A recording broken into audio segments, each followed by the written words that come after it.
Thank you for joining, everybody. Professor Calderón, should I just Yes, kick let's it go. off? Yes. Wonderful. Good morning, everyone. Welcome, or good afternoon, or good evening, depending on which part of the world you are. Welcome to Pitzer College's virtual alumni weekend. We're all hoping that it will be the last time we have to go through a global health pandemic and do it in this format, but maybe we'll also take advantage of the opportunity to be in space together, even when we can be in person. So, welcome everyone. I'm Michelle Siqueiros. I'm president of the Pitzer College Alumni Board. I'm also class of 1995 and was a student and disciple of Professor José Calderón. So it's truly my honor to welcome you all and introduce him this morning. He certainly has not just taught the values of Pitzer College's commitment to social justice, to community change. He's lived them in practice. He's always approached his courses with the idea that the learning is only a part of the journey, that we also have to ensure that we do the work. It was with Professor Calderon that we journeyed to La Paz. On alternative spring break was launched. And I have to say that it was Professor Calderon that when Cesar Chavez passed away during our time at Pitzer College, took us all to the procession in honor of a great civil rights hero's life and showed us what the values of Pitzer meant again in action. So, truly one of my heroes, somebody I admire and love. And I just want to end with this. You know, when I showed up as a first gen student at Pitzer College, one of very few people of color on campus in the early 90s, feeling like maybe I didn't belong and they were going to find out that I didn't deserve to be there. It was watching a very young, amazing man of color, Latino, Professor Calderon, walking through that campus proudly and confidently that allowed me to see that, of course, I did belong. So thank you, Professor Calderon, for everything that you have done, the person that you are, and all the lessons you continue to teach us. Welcome.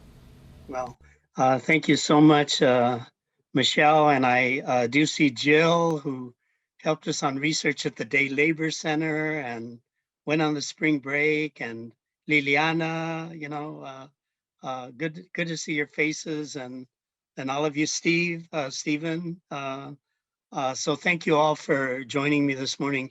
And thank you so much, Michelle. I just want to say that Michelle embodies all that I'm going to relate to in this presentation. So does Jill, so does Liliana, all my former students, particularly the practice of empowering the disempowered. And we've come a long way from the time that Michelle was first part of my classes. You know what I remember, Michelle? I remember you one time telling me in one of my classes, because I was just learning to teach. They don't teach you to teach in grad school. They teach you research. And Michelle was saying, gosh, maybe you're using textbooks. Maybe you could use something else. And I started to the following year, and I think you'd really be impressed, Michelle, with how far I've come in now really capturing what it means to teach the Paulo Freire method and use many different forms of teaching. And we've come a long way. Michelle, as all of you related, helped me in organizing the first alternative spring break to the UFW in La Paz. And it's still going on. We weren't able to have it last year and this year because of the pandemic. I never missed a year. One year, I remember I was so sick. I didn't know if I was going to make it, and that was the time we were still sleeping in what was the tuberculosis hospital. Michelle, remember that? And I remember Paul telling me, "I know what you're doing." Paul Chavez, the son of Cesar, said, "You want to die here, and no way can we bury you next to Cesar. So don't you go and die on us, you know." And I didn't, and we've continued it for 26 years, and we've taught it virtually. Even the spring break in the class that I'm still teaching, we visited La Paz and Delano this year, but virtually. But Michelle, whether you know it or not, developed the Campaign for College Opportunity. And I'm now working on a statewide coalition called the College for All Coalition.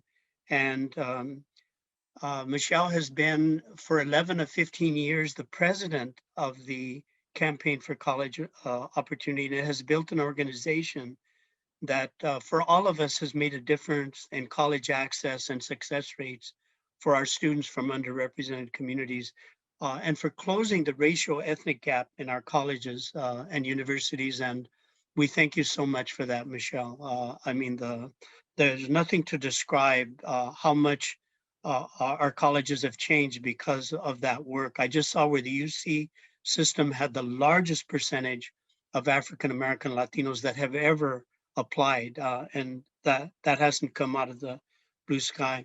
So let me begin first of all by thanking Jill Hawthorne, the Pitzer Advancement, and all those involved in organizing this alumni weekend, and for inviting me back to do this presentation, which I actually made to the parents a few months ago.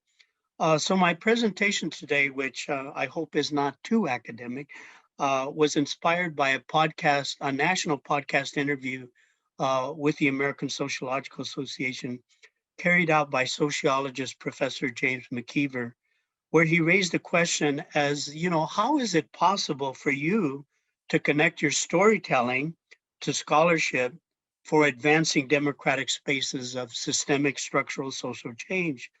And how is it possible for you to be objective and rigorous when you're involved in the process, when you've always been involved and you always write in the process of what you're doing? How is that possible when science, especially social science, says you're supposed to stand from afar and be objective? And that if you get involved, then it becomes biased.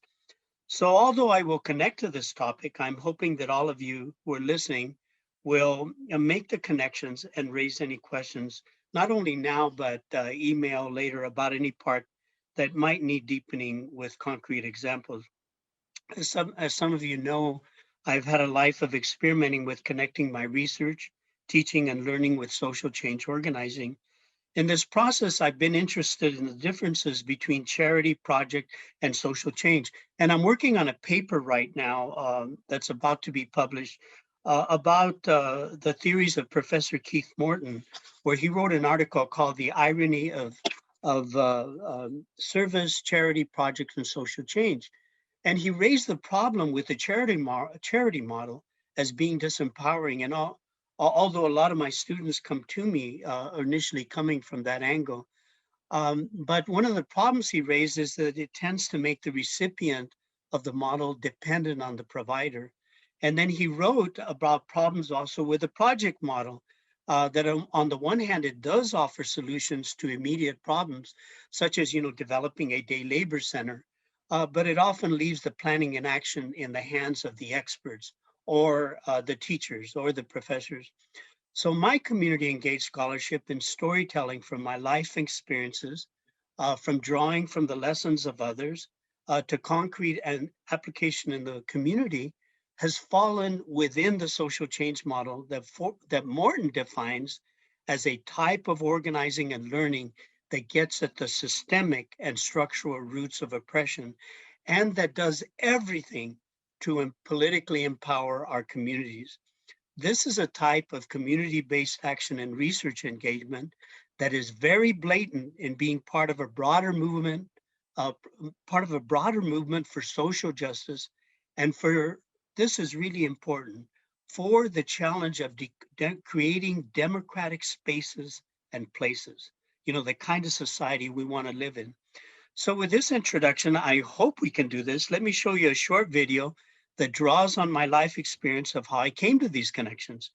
This short video was put together by my son, Joaquin, who graduated from Pitzer in 1999 and is now a senior program officer with First 5 LA. And it also was inspired by my published book, Lessons from an Activist Intellectual. And that's me marching in the largest demonstration in the history of the Inland Empire, according to La Opinión newspaper, where we thought 300 people were going to show up and 10,000 people showed up to march from Ontario to Pomona in protest of that Immigration Service had picked up 420 people in front of stores all throughout Ontario and Pomona in the year 2004. In a week, we called for a demonstration, and in a week, without a permit, we took over the entire road from Ontario to Pomona. 10,000 people showed up. So this is the end of the demonstration. But I relate to this book because my son, José Luis, who also graduated from Pitzer in 2003, it was his idea and my family's idea. He said, you know, you got 70 articles that you've written. Why don't you take some of the best ones and put them together in a book? It was his idea. And I said, I'll do it if you edit it. And he edited the entire book. So I'm really proud of this book. And actually, I'm using it in my class right now. So this video relates to that book. And I'm hoping that we can connect to it. We were trying to do it from my computer, but Brooke is going to try to connect it to her computer. So Brooke, you want to try and show that video? Yep, here we go. Let me know if you guys cannot hear it.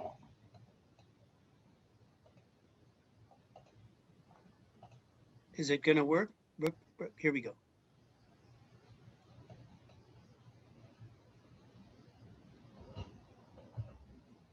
I was born in Madera, Chihuahua, Mexico. I was brought up by my grandmother and my grandfather, Maria y Joaquin Calderón. I went to Juarez first and went to school for 2 years before coming to the United States. My father was a farm worker, worked in the fields all his life, and he brought us to a little community named Alt, Colorado. I lived on the east side of the tracks and went to school, but did not know any English. I had never met my brothers and sisters because I grew up with my grandparents. I thought I was an only child. So when I went to school and didn't know any English, students thought something was wrong with me because I didn't speak out. Luckily, a teacher, Mrs. Elder, realized that my only problem was that I just didn't know English. She stayed with me after school and also visited me in my home. And I taught her some Spanish and she taught me English. Later, when I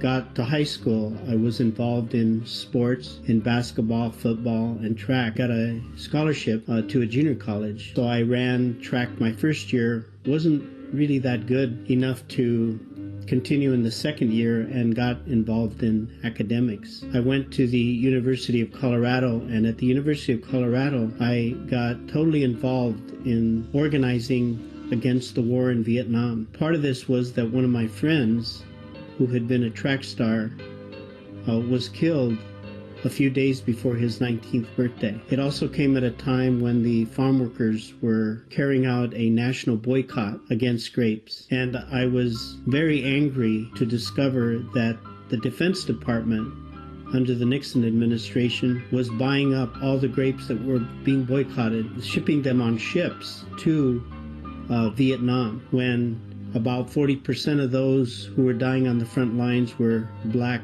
and Chicano.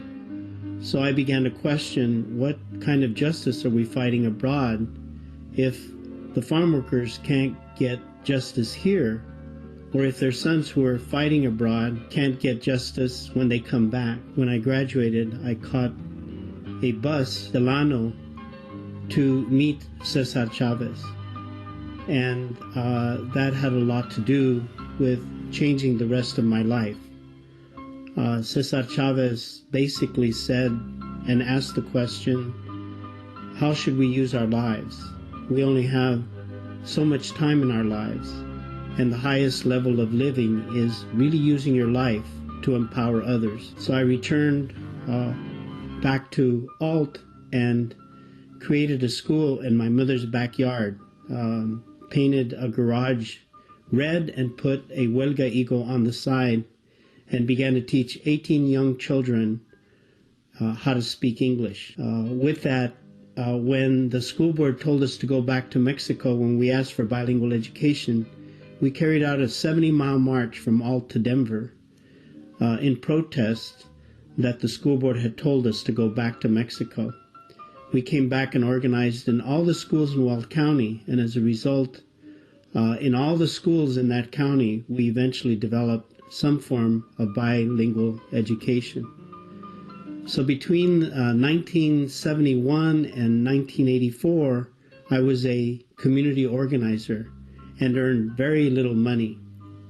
And I met Rose, actually, my wife, through organizing in the schools. We fell in love and got married, and then continued to organize immigrant workers, welfare mothers, poor people, students in the schools, and ultimately really not being able to obtain employment in that area because of my radicalism. I had to decide what to do long term, and saw a letter at the local university about a PhD program that was available at UCLA. This program, if one was accepted, would give one $10,000 a year in scholarship.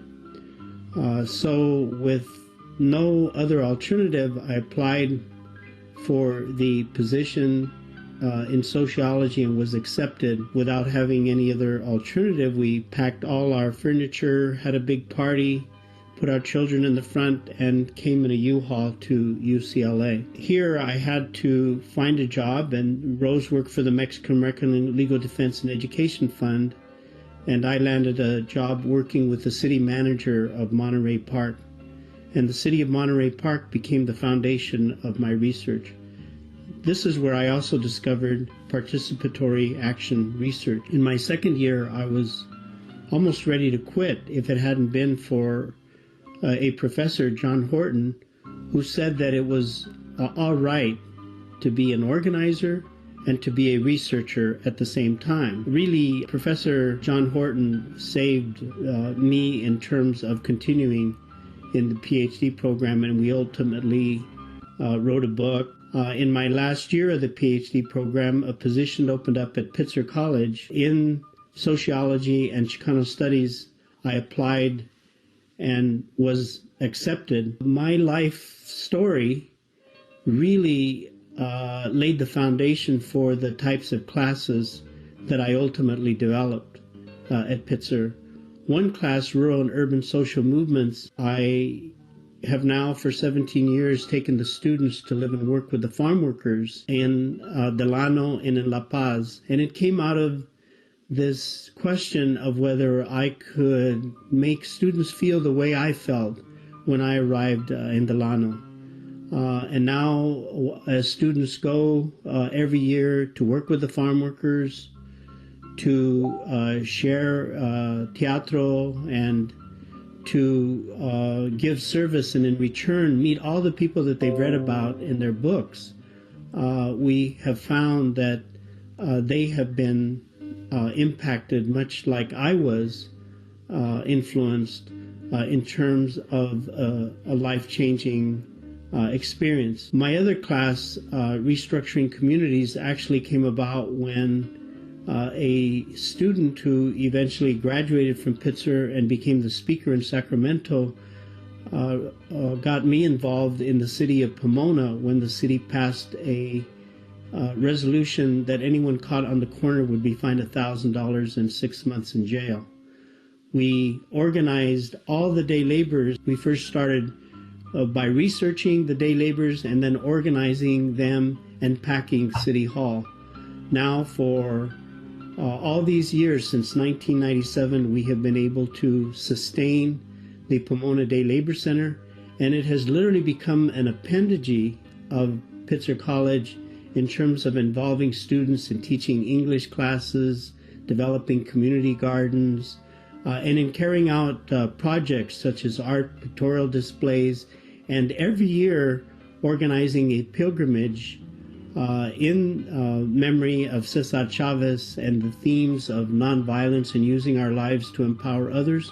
Now, as I prepare to retire, it's really out of thinking on a different level, beginning to go and observe places that are about the future as it is emerging. To use teaching and learning not as a selfish form to create knowledge that sits in libraries, but one that really seeks to create change and ultimately, hopefully, create a society really about equality and justice for all those people of different colors, different genders, and different sexualities.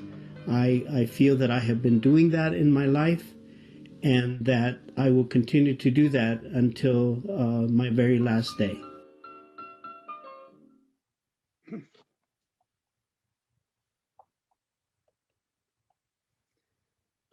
So that was a video that my son Joaquin created, and I think really relates my life in terms of a foundation for me. And I see people like José who are here, and Steve's being honored today. Rio exemplary of graduating from Pitzer and then continuing that type of tradition. And that tradition, all my articles, and I have written over 70 articles that have been published and 2 books, in one for another have been framed from my life experience. Well, I don't have the time to go into the many concrete examples of that connection that I've made between storytelling and participatory research and teaching. Let me make a few points, though, on these collaborative efforts that are examples of policy-making models. I have to relate to you that I'm really going through this transformation right now. I've been reading a lot of books on science, going all the way back to Galileo, Copernicus, Newton, all the way to Einstein, to then the Incas, who were also great scientists. I'm even reading a book on Jennifer Duda, and I urge you to pick up that book. She was a student at Pomona College who was told by her counselor before she came to Pomona that she was a woman and she shouldn't go into science. Well, she has now, from that time at Pomona College, where she got into science, she's gotten the Nobel Prize. And also she recently helped to develop the vaccination for COVID, a real example of someone who went against tradition and then used research as a foundation to create change. And she did it through collaboration, and doing what we try to do in our communities is not just to talk theory, but to find solutions to problems. We recently published an article in Urban Education, and if you get a chance, I urge you to read it. I co-authored it with Mark Warren and others, where the question is asked, is collaboration and engaged scholarship more rigorous than traditional research? And I have to tell you why this is important, because I remember when I was at UCLA, and I started doing this kind of research in Monterey Park, and I was actively involved. I was a leader in a movement in Monterey Park to beat back the what I call the first Trump. His name was Barry Hatch, who introduced and they passed a resolution of English only, and that in the entire city you could only use English. And we organized that it should be okay to use different languages. And the attacks were really aimed against the immigrant population. That actually became the foundation of my teaching. Well, I remember presenting it at ASA, the American Sociological Association, my paper on Monterey Park, and a professor standing up and saying, "You can't do that." And I said, what can't I do? And he says, "You can't be involved in the process and not be biased. This kind of research has to be objective." And I was really hurt because I was really young and I began to think my research is not important. And then I come back to Monterey Park and there's a LA Times article on my research with Barry Hatch being quoted that he would not accept any of my findings because it was biased. So this paper we've written today really goes back to that time and then does a lot in answering this question. So the way I responded and I argued in this paper, I said that this type of research is the highest level of scholarship, where the scholar works alongside community participants in doing all that science says, like a medical doctor diagnosing the problem, analyzing what might be possible solutions to the problem, and then going out and carrying out those solutions and coming back and finding out, did it work or did it not work? This then includes a practice where rather than expert solutions being predefined, the results of the research are interpreted and they're used as guides for action and advancing social change.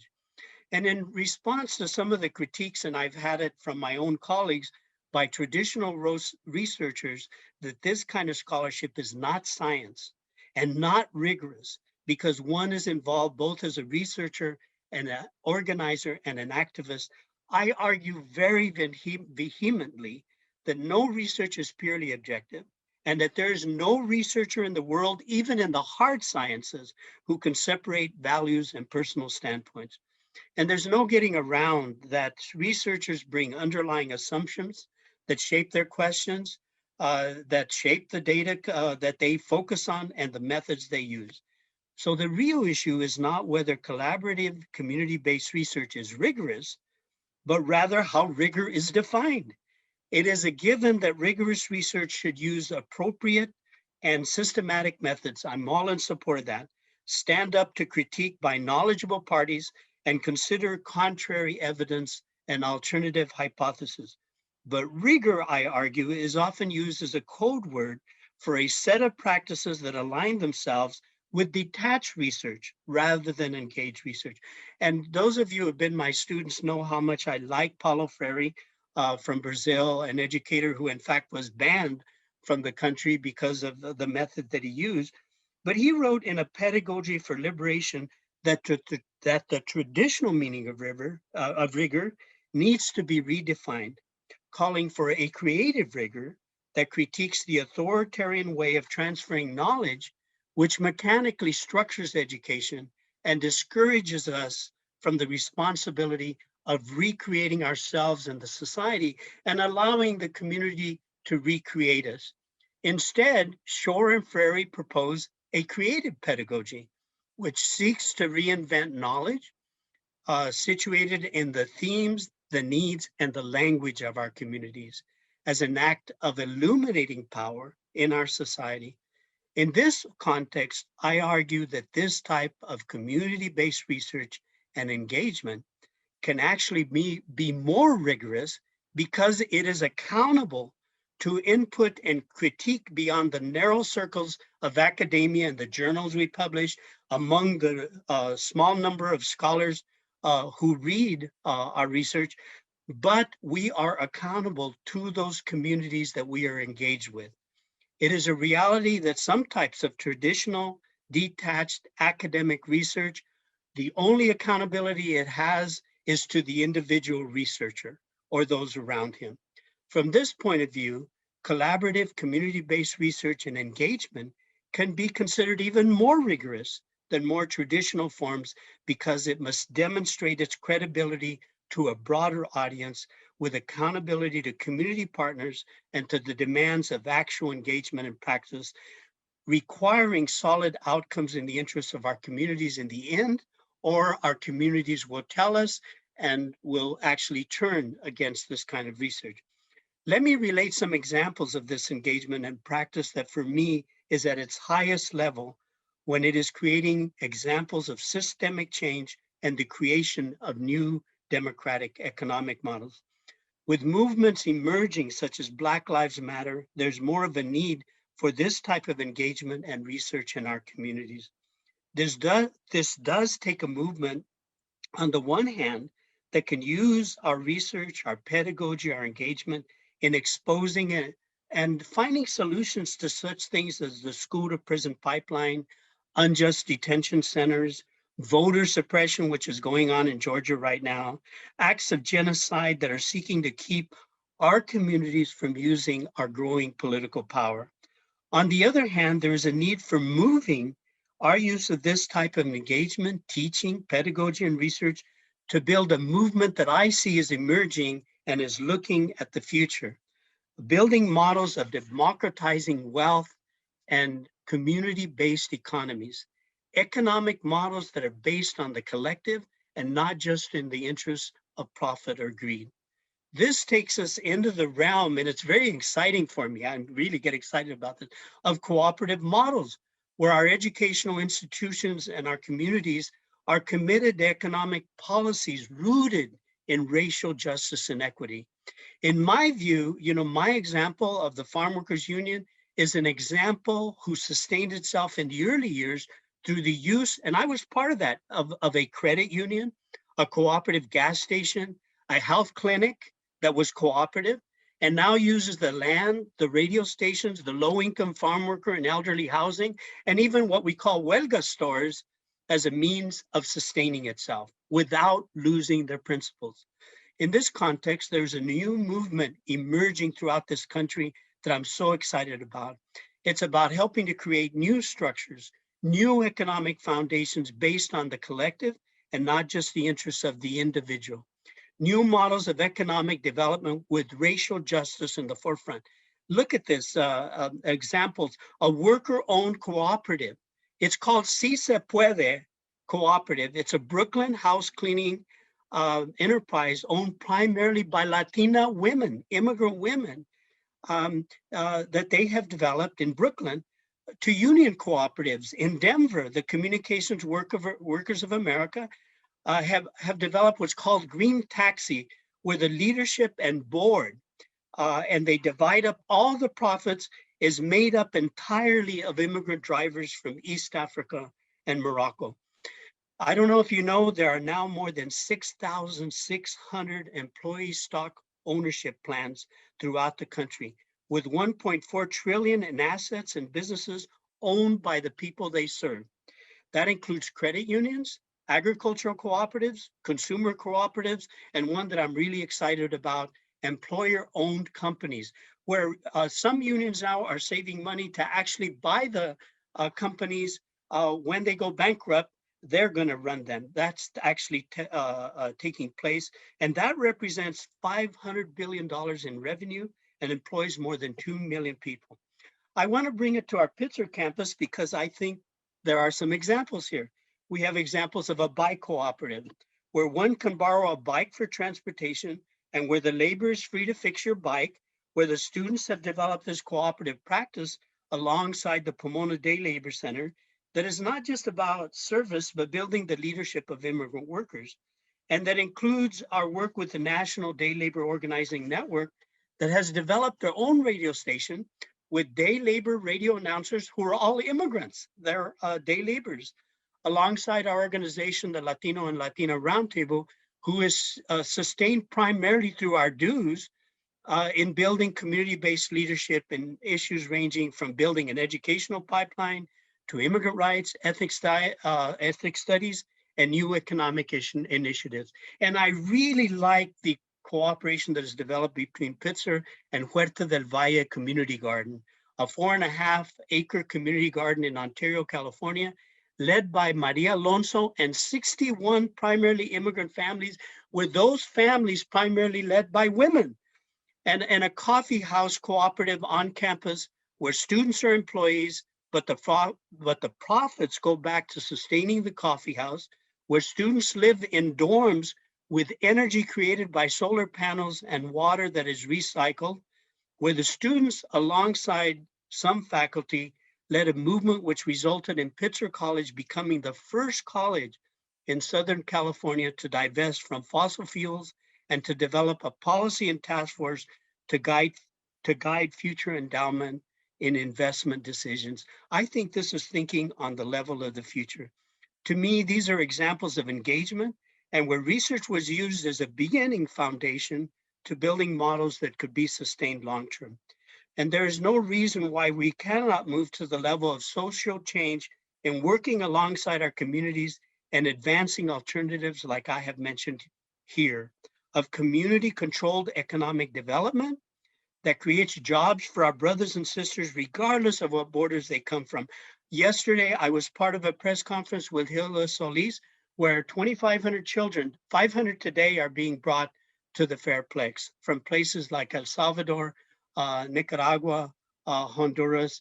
And it's important for our students to understand the history of colonizing those countries, the major corporations that have stolen their resources, not only use the immigrant workers there, but when they arrive here, they love those immigrant workers because they can use their labor. And if we're really interested in thinking about the future, well, we should push the government here to have those corporations who are there. I know I have families on the border right now who are working in maquiladores industries owned by the United States, where they're getting paid only $50 a week, something that workers make here in half a day. If we really want to do away with the immigration problem or issue, then we should help those countries to pay their workers what they should pay in those corporations, but to channel resources to do the opposite of what we've done for decades of using the resources and the labor there. That's also thinking on the level of the future, where together with our community brothers and sisters on both sides of the border, use our collaborative skills, resources, and culture to develop strategies that really deal with the foundations and the roots of why our poor and immigrant communities are where they're at. There is no reason why we, as faculty, for example, alongside students, our communities, our anchor institutions, our nonprofits, the schools, small business, educational institutions, cannot advance research that helps build such community development banks. I urge you to look at this. North Dakota has had a public bank for a long time. All the money is reinvested back in the community because the people own the banks. The South Shore Bank in Chicago, that has been providing management, technical assistance, job training, equity investment, and economic consulting with low-income communities for some time now. I'm really excited here in this state that Governor Newsom just signed a bill for the establishment of a state public bank in California. And locally, we have the representatives, and we have some of our students involved from the cities of Laverne, Pomona, and Claremont. They've been meeting on how to develop a local public bank with the outlook of all the investments coming back to our communities. We have our own board of trustees scholar and change maker, the former director of Policy Link, Angela Blackwell, who is researching and carrying out organizing for policies to get the bank industry to close the wealth gap by providing free interest loans to Black-owned businesses and unleashing the creativity of Black entrepreneurship. That's thinking on the level of the future. There is no reason why we cannot involve students in using the new technologies and apps, such as is promoted by a book that I just read called Smart Cities, which promotes the use of new technologies in tackling urban problems, designing transformative solutions, and involving our communities in their implementation. This is an issue of turning around a thinking that prioritizes a type of planning by large corporations that do everything competitively to make the most profits, to one that rethinks the nature of ownership and models that only use growth and quality of life. They use growth. The gross national product right now only measures profit. It does not measure whether that profit is destroying our environment, is destroying our health. We can begin by changing the gross national product to include the measuring of what it's doing to our quality of life. And I do have to say here that we do have recent models of these type of scholars in some of our former students. I just had Pitzer alumni, our first Rhodes Scholar from Pitzer, USC professor now, Juan de Lara, speak in my class this last week. He's written a book that you should read. It's fantastic. It's called Inland Shift, Race, Space, and Capital in Southern California. And he's getting known all over the country for this book. Another one is Genevieve Carpio. Her book, Collisions at the Crossroads, How Place and Mobility Make Race. Everything from how growers used ordinances, bike ordinances, to keep Japanese from moving too far because they needed their labor, to the present of checkpoints that were used to really detain undocumented workers. I can only name a few, but we have examples of alumni who are creating or have created bottom-up alternative democratic spaces. Jill McGugan, who is here, has helped do that. She was doing that when she was at Pitzer, and certainly José Pasillas helped make Claremont one of the first sanctuary cities, and is now, and I know he's going to become the mayor. His outlook in my class, his first year, Josue was always saying, I'm going to become the mayor of a city. He's working in cities right now. And I know that's going to be a reality. And of course, today, Stephen Liang at 4 o'clock is being honored. Another example. But we have, Pitzer alumnus and now lawyer for the city we have for Coachella, Carlos Campos. He's the city attorney now. I can remember him when he was organizing the dining hall workers. Jessica Arceniega, a former farm worker organizer, when she graduated, she went on the spring break, became a farm worker organizer of strawberry workers in Watsonville, then went back to her hometown of Oxnard. And she at one point decided, I think I'm going to be a lawyer. And so she worked alongside a lawyer, never went to law school, passed the state bar through on-site learning, and now is serving the interests of farm workers as the Assistant General Counsel with the State of California Agricultural Labor Relations Board. Never went to law school. Sergio Dones is now the Regional Director right now of the SEIU United Long-Term Healthcare Workers out of San Bernardino, representing 23,500 home care providers. I get emotional because Sergio and I work together on organizing these other 1,400 nursing home workers. Lori Aquino, who produced a documentary on Abiyani Filipino workers, she went with us to La Paz and then realized that Filipinos, because of anti-miscegenation laws, were not allowed to marry in this state. They were placed in the same category as African Americans, could not marry outside their race. She came to realize that her grandfather had been one of those Filipino workers and made a fabulous film on it, which I use every year as a documentary in my class. She's now followed her passion in rural community health. Betty Avila is now the director of self-help graphics in East Los Angeles. Kathy Cabrera is working with the National Day Labor Organizing Network. Suzanne Foster, who served as the director of the Pomona Day Labor Center for over 10 years, is still doing immigration work. And one of my students too, Sekou Andrews, became a school teacher turned entrepreneur, is now an award-winning poet, and has been nominated this year. He's been nominated this year for the Grammy Best Spoken Word Album. All right, Sekou.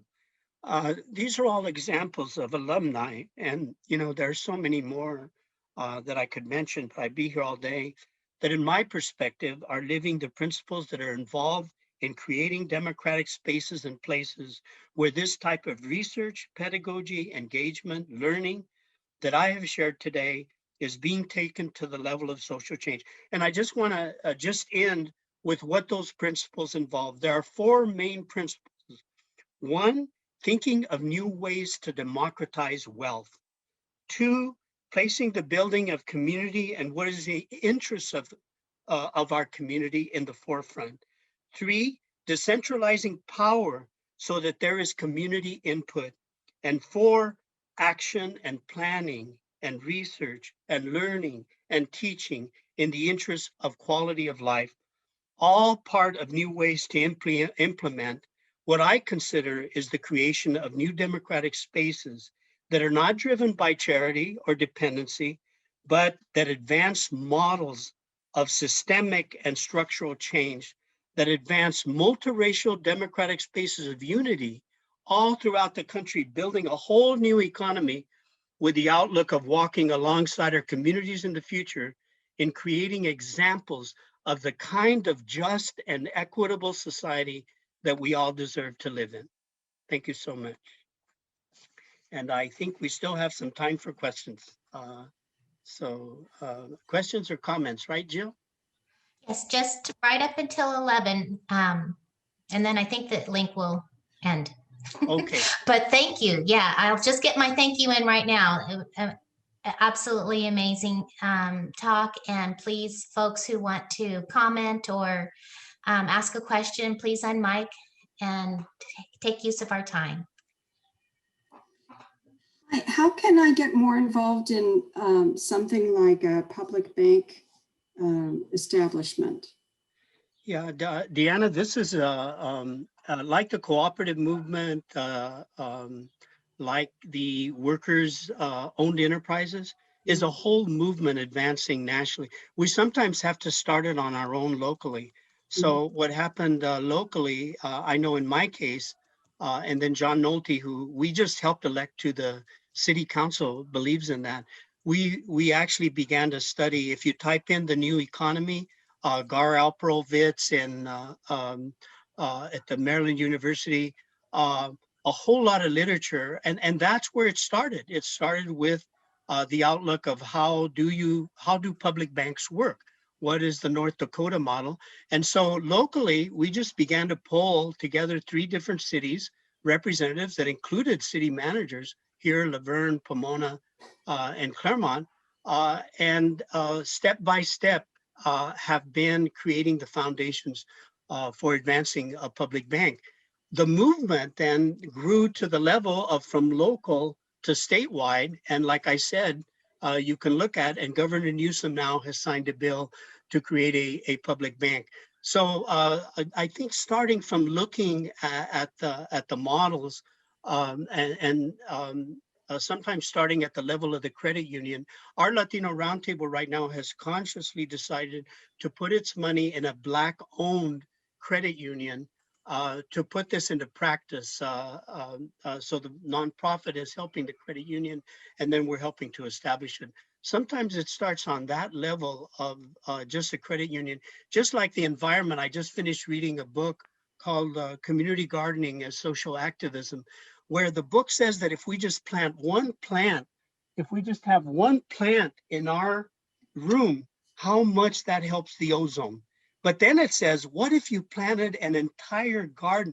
So my wife has 92 pots right now in our backyard of succulents with this thinking. And the book says, now imagine if you got your entire neighborhood to do that, which Huerta del Valle has done. This one woman, Maria Alonso, developed a garden because her son the doctor told her could not eat food that had chemicals in it. She had no money for organic food. So she asked the city of Ontario if she could start a garden. Now it's growing to 4.5 acres. Then it says, but what if you save the forest in Brazil? You know, then you're really saving the ozone. So I think, Deanna, it's related to that sometimes we just start in our own backyard in our community in building such things as credit unions that can go to public banks. But most importantly, it starts from just being able to study and research. This is the significance of the kind of research I'm relating. You have a problem, and then you diagnose the problem, you study it, and then you come up with solutions. But the most important part of this kind of learning and thinking is that you're going to do something about it. And the beauty of this that always strengthens me, I always screw up, I always make mistakes. And the society teaches us that making mistakes is the worst thing and you absorb it. Well, for us and scientists, right, it's the opposite. We learn from it and then we go back and try it again. And ultimately, there's an outcome that is positive when that's done. And that's the methodology, I think, Deanna, that in creating a public bank, I would propose moving forward in. Professor Thank you so Calderón, much. it's José. Can you guys hear me? Yes. I just want to thank you for everything you've done for Pitzer College. I know that you've motivated and encouraged a lot of students to become leaders, starting at Pitzer and in surrounding communities, especially students of color. If you look at the students that come out of your classes, they graduate from Pitzer and become community organizers, or they encourage others to engage in their community. And I know that you inspired me to be engaged wherever I am. And wherever I go, I always think about what you taught us in the classroom and outside the classroom especially as well. And just recently, you always told me that the power is in the number of people that we have in power, and we can put people in power ourselves. Why not ourselves run for office instead of campaigning for others? And so recently, one of my peers from Pomona College, who we live in the same hometown, I kind of encouraged her to run for school board. She wanted to change the educational system. And I'm happy to report back to you that we campaigned hard and she won by 11 votes last Tuesday. And so a lot of that is because of your encouragement, motivation to be engaged in our communities. And I encourage you to stay another few years. I'm trying. I did want to say to José that José really picked up on this, and throughout his years, we brought Kevin De Leon back. Kevin De Leon graduated from Pitzer, was an immigrant organizer when he was part of my class, and then he became the speaker in Sacramento and helped us. This is an example, helped us when we were talking about what can we do about the high dropout rate and particularly minority students not going on to college. And he introduced a bill, SB 1050, that ended up giving $200 million to public schools to develop a pipeline of school to college, $200 million. So we work with him on that. So what does José do? He brings Kevin De Leon. He brings Alex Padilla at a time when Alex Padilla, we didn't know that he was going to become the state senator. And I knew Alex Padilla when he was 20 years old, and he was leading a march against Prop 187 in East Los Angeles, and now is our state senator. José did a lot of that, brought people like Alex Padilla. And I remember the right wing showed up protesting him, and Alex handled it very well. But what excites me about individuals like José is José has this spirit where right now, and I could talk about all the changes he's creating in city government in the areas near Chicago right now with the kind of practice we're talking about. So remember José Pasillas, because in the future, I know he said in his first year he was going to become mayor. And then in his first year, he went with us to La Paz and with the United Farmers. And I'm convinced that one day, like Barack Obama, we're going to see he was a community organizer. And then I just read the part in his book where his wife tells him, but how are you going to run for state senator when we don't have enough money to survive ourselves? And he went back and thought about it. And then she came back and told him, well, go ahead, but you're not going to get my vote.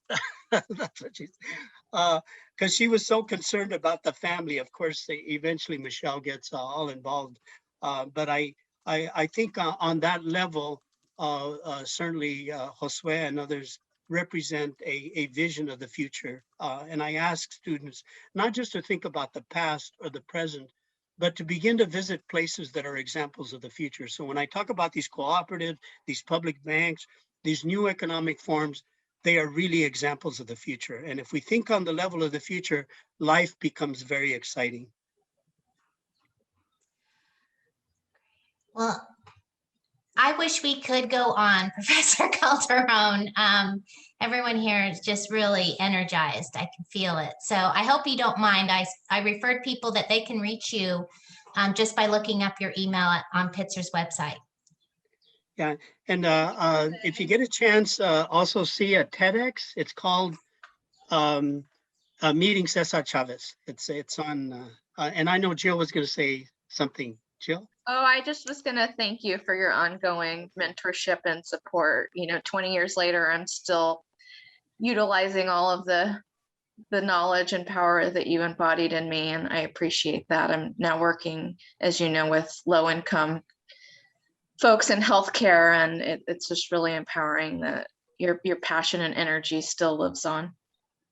Yeah, and with Jill, we published in a book, Latino LA, an article on organizing immigrant workers, and Jill's research and thesis was part of that at that time. So Jill, I really appreciate that and all your work with the Day Labor Center and the immigrant workers, and that you're really an example of not only the past, but the present and the future. So thank you, Jill. And thank you, Jill Hawthorne, for Sure. inviting me again.